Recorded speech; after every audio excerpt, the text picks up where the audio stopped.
Welcome back. CENTCOM releasing new video overnight of U.S. forces taking over an Iranian cargo ship after a 6-hour standoff. The cargo ship was trying to break past the U.S.'s naval blockade. The ship, called Tauska, reportedly spent much of the last year moving between China and Iran. Hundreds of commercial tankers are now stranded on both sides of the strait after Iran halted traffic in the strait over the weekend, reversing course on its decision to effectively open it on Friday, agreeing with the United States. Tehran now telling shippers they must use new traffic lanes along the Iranian coast. But President Trump told me yesterday on the phone that it was the U.S. who closed the strait because of the blockade. U.S. officials are gearing up for another round of talks in Pakistan tonight. The Iranians, however, still no response on this meeting. The state media is suggesting that Iran might not show up, although AP reported this morning that the meeting is on, and President Trump told me yesterday a deal will be signed tonight. Meanwhile, House Democrats are now discussing plans to force a vote on an Iran war powers resolution every day until one passes or U.S. operations in the region end as the conflict approaches the 60-day mark. February 28th is when it started. Joining me now is California Congressman Khanna. Congressman, good to see you.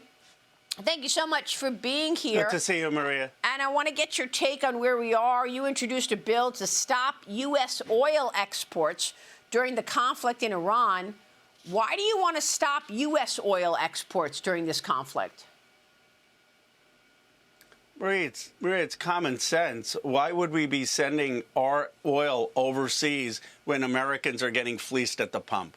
When gas has gone from $2.30 to $4, we should have our oil supply for Americans, and that would bring down the price. This was a giveaway in 2015 to the big oil companies. Yeah, it's good for them. It's not good for the average consumer. I don't know if it's a giveaway, really, but the truth is the president told the nation just the other day, and we know this to be true, that the U.S. is producing more oil and gas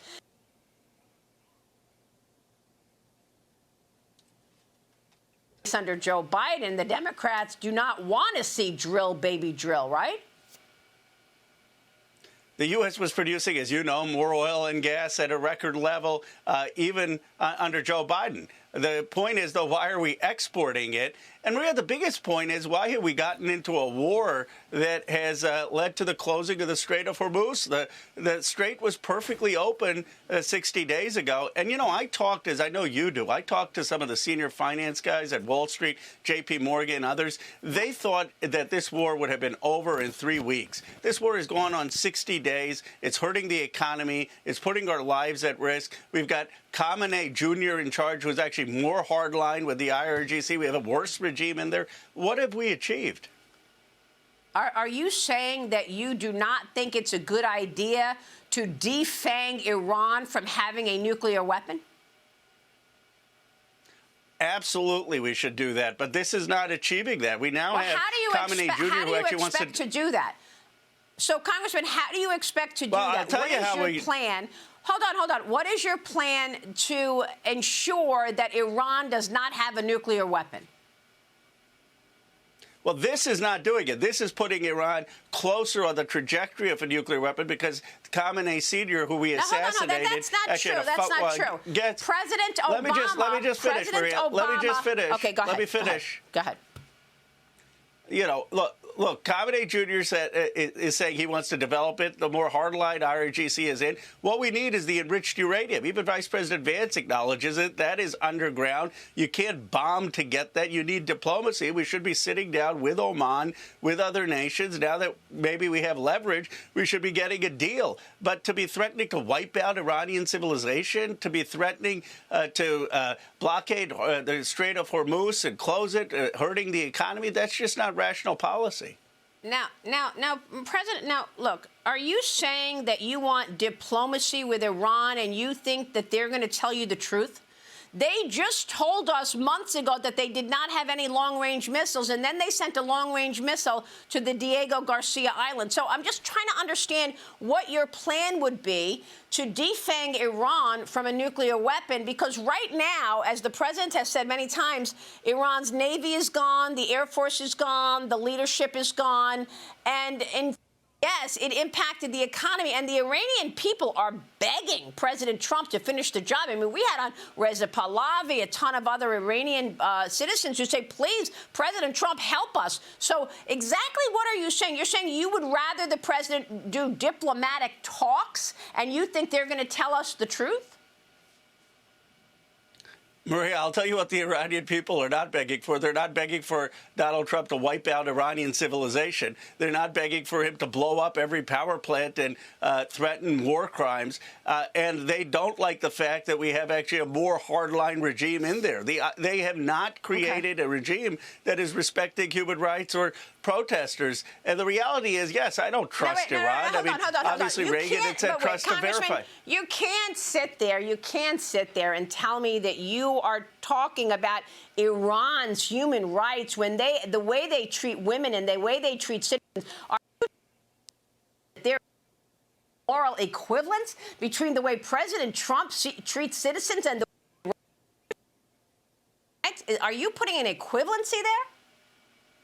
No, I'm not putting an equivalency. What I'm saying is that we have not created a regime that actually is respecting human rights. We have a regime that is more hardline. There is no democracy emerging. There is no regime that's actually closer to the United States. Actually, you know what we've done is we've increased China's role in the region. Now they want to have oil transactions in the yuan, not in the dollar. And so what we've done is actually lost influence in that region. And we haven't gotten the enriched uranium. I mean, that is the problem. Well, I think that President Trump is trying to negotiate that, and he told me yesterday directly that he's expecting a deal to be signed tonight in Pakistan. I want to move on to other issues because I know you're doing a lot, Congressman, and we appreciate that. But here's my final question on this issue.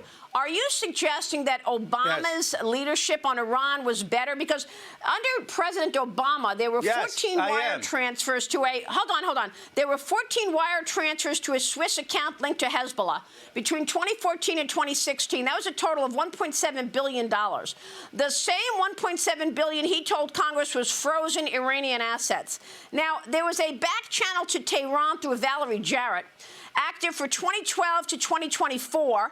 This was after he left office. So, you know, it was almost like a shadow government. He also sent pellets of cash in a plane to Iran. Now, why would you send money to Iran knowing that they are building a nuclear weapon and they are the leading sponsor of terrorism?